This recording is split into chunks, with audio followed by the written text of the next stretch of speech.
परंतु यहाँ तो एकांत है। अब हम वार्ता कर सकते हैं। कृपा करें, आप दुख के संबंध में कुछ कह रहे थे। क्या आप ये मानते हैं कि दुख सत्य है?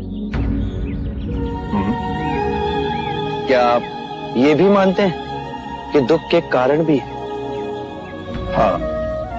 यदि कारण है तो दुख तो रहेगा, और यदि कारण ही समाप्त हो जाए तो दुख भी लुप्त हो जाएगा, जैसे सूर्य के प्रकाश से अंधेरा। आप सुनी सुनाई बातें नहीं कहते, अपने गहन अनुभव के आधार पर कहते हैं।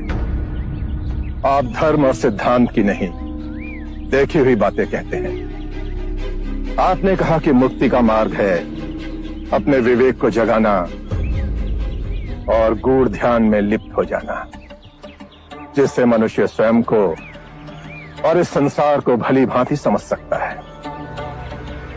परंतु एक प्रश्न है, ये जो सारी विधियां हैं, रीतियां हैं, पूजा पाठ हैं, क्या ये सब व्यर्थ है?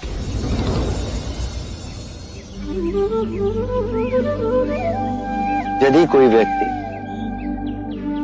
इस नदी के दूसरे किनारे पर जाना चाहे तो वो क्या करे?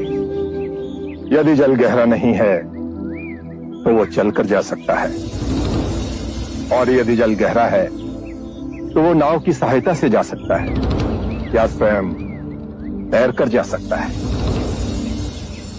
यदि वो चलना ना चाहे और ना ही तैरने को तैयार हो और ना ही नाव ले जाने को तैयार हो, और वो कहे कि मैं प्रार्थना करता हूं इस नदी का दूसरा किनारा स्वयं चलकर मेरे पास आ जाए, तब तो ऐसे व्यक्ति को मूर्ख कहेंगे, महामूर्ख।